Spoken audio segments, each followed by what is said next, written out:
Hello, welcome back to the Crafty Organizer. If you're new, this is a catch-up video. I started off the year fully excited to share so many DIYs with you guys, and I really expected to hit the ground running. I did 2 initial videos. The last place I left off with you was doing my coffee bar, and that was such a fun project. I had another cued to do a tour of my office, and I took a small break to go on my honeymoon, my official honeymoon from when I got married almost 2 years ago already. And everything fell apart after that. But let's go to the fun part of my honeymoon. We got to meet with some amazing friends and go on a lifetime trip.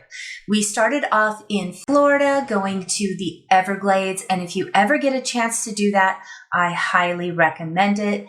But we got to go with Ed and Sandy, who are very dear friends of ours, and this was their treat as a wedding gift for us, and it was phenomenal. I was really afraid of the alligators, but they're actually super sweet, as long as you keep your distance. And we even got to see some little babies. So that was awesome.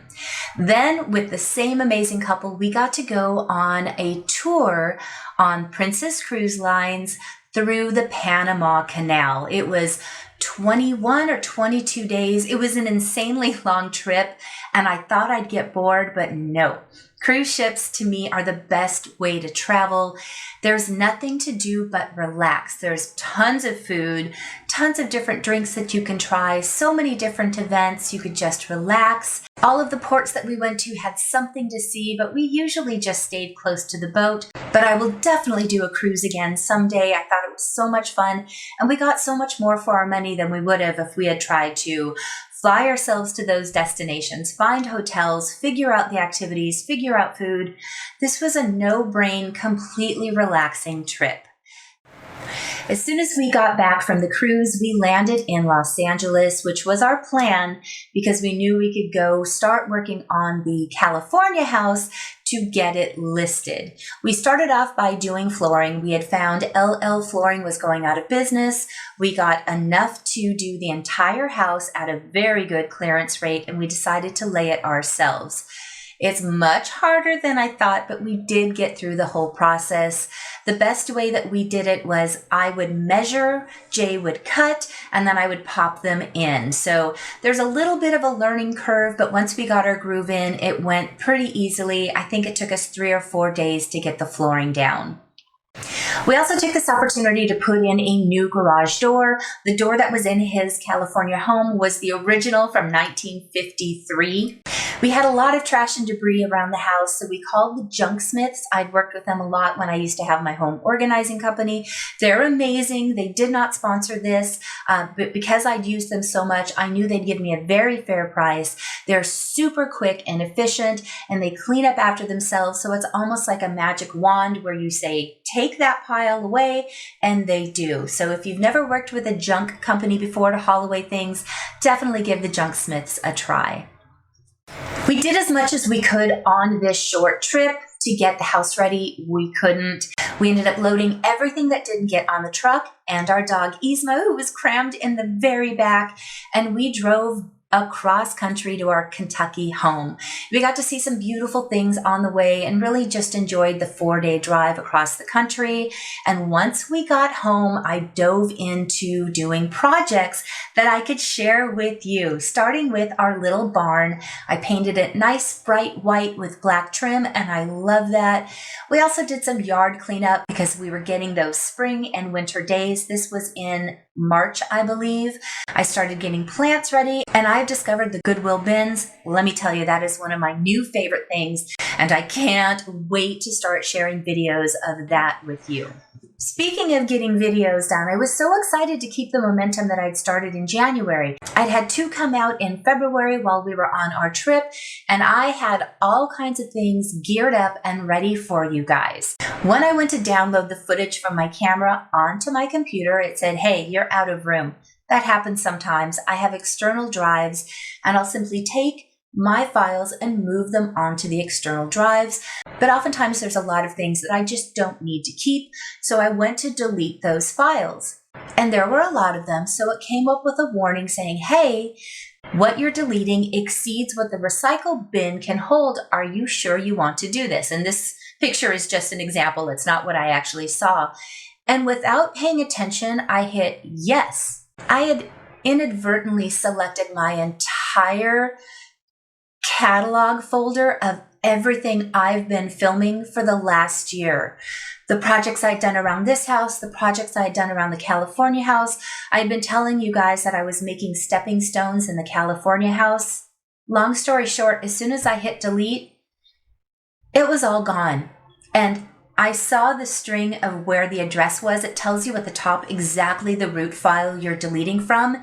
And for whatever reason, I was in a hurry and just wasn't paying attention. And in a flash, every file that I hadn't backed up on my external hard drives, which I only do once they're filmed, uploaded, and posted onto YouTube, was gone. And I cannot tell you the sick feeling I had.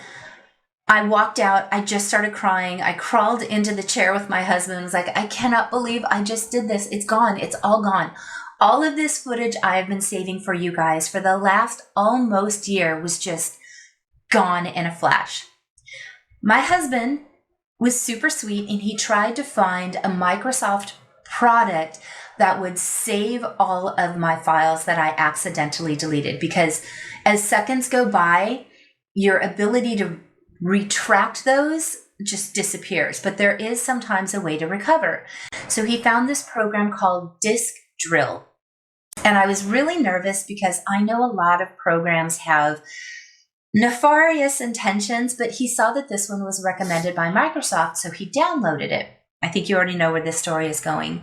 Within a couple of days, as I would try and open up existing files that I was either now downloading or that I didn't accidentally delete, they were coming up with unexpected errors and unable to open. The root file was damaged and I couldn't figure it out. So then I researched, and it turns out Disk Drill is definitely a malware, and it just completely wrecked my computer. This was still in March, and I still had to go back and finish the California house. And at this point, I was so distraught, overwhelmed, and completely just gutted that I couldn't even focus on doing any videos. So that became another month that we didn't get to do anything. At the beginning of April, I flew back to California and just started finishing the house. I didn't even bother filming at this point because I just didn't have it in me. But I got to learn some masonry work, fixing the stucco. I painted the exterior every place that I could. I also had a great story with these handcuffs. This was something that my husband did when he was a little boy. This room that I was painting was his as a child. And these handcuffs he put on the bar, lost the key, and they have sat there for over 50 years. Without completely demoing the closet, I mean, smashing out the bar, ruining the drywall, putting in new drywall and having to recreate a bar. I didn't know how I was going to get these handcuffs out and still get it ready for sale. So I decided to call the local police department and say, look, I know this is crazy, and if you guys don't have time, I totally understand that you have way more important things to do. But here's the situation. I have handcuffs on a garment bar. Any chance somebody has a set of handcuffs? Well, within about 10 minutes, I kid you not, a local patrol unit drives up and he tries them and he says, these are vintage. I can't get them off. I'm so sorry. But my commander collects old handcuffs. If he has time later, do you mind if he comes by? Absolutely. He came by within about 10 minutes as well. They said they were having a very slow day. And he tried a bunch of old skeleton keys that he had, or old handcuffs keys, and he got it right off. And it was the cutest thing to me, and they allowed me to take a picture of them for posting here. But that was probably the funniest and most endearing story I had about getting this house listed for sale. So shout out to Torrance PD for helping me out in just a really weird situation. I did finally finish the stones in the backyard, spread out the sand, got all of the garden beds cleaned up, and it was finally ready for listing. That happened in mid-April, and I got to come home to Kentucky and start focusing more on the projects like getting a fence up for our dog Yzma, getting a gate built. And in front of this area, it's really hard to mow, so I decided to build a little planter bed with the leftover fence planks that I had. This was such an easy thing to do, and I'm not going to do a whole video on it, but I used stakes to stand the wood up. They were about 12 inches, lined it with cardboard, filled it with dirt, and now I have a place to plant plants, and I'll eventually do something with that little strip of grass in front of it with some creeping thyme or some other low ground cover that I won't have to weed whack or mow. I'd also been collecting rocks from our neighbor who had just dug up some dirt in their yard to create some garden beds. I made this little birdhouse, which I was going to put outside, but it turned out cuter, so I decided to keep it inside. I've also been enjoying the sunsets from my property, you guys. It's just so beautiful here. And I've been meeting the little creatures as I'm doing yard work. We got the old computer out, and I got my new computer in, and it's all set up. And this literally just happened 2 days ago. So now I can start filming again. Now, for the next video that I'm going to try and get up for you, when we first moved in here, I saw a magazine that had this little dining nook, and I thought it was so cute that I wanted to replicate it. So I've drawn it out, and I'm so excited to share with you what it looks like in our home, how easy it was to build. Now, some of the footage did get lost, but I was able to recover some of it from videos that I had shared with my family as I was doing it, pictures that my husband was taking as I was going. So I'm going to do my best to explain the whole process, even though I don't have all of the video footage. So for some things that I've talked about in the past that I was going to share with you, the things that I lost, I just won't be able to share, but I still have so many things that I've been working on that I'm going to recapture. I redid our guest bathroom, you know, that ugly brown one, and I did it for under $100. And you guys, I cannot wait to share that one with you because it's night and day from what it looked like to what it looks like now. So thank you for your patience. I never in a million years in January when I was leaving for my trip expected that it would be mid to the end of May before I would get to post again. But there were just a lot of unforeseen things that happened, and I know you guys were reaching out and checking on me. I was truly so distraught for a little while. I thought maybe the universe is telling me I need to stop YouTube. But your kind words, your support, your checking in on me reminded me how much I love doing this. And even though I had some hurdles, I'm excited they are now in my rearview mirror and that I have the whole rest of the year to share projects and crafts and organizing with you. So until the next video, which is going to be in a week, I swear to high heaven, unless something happens, I will see you guys next week. Bye.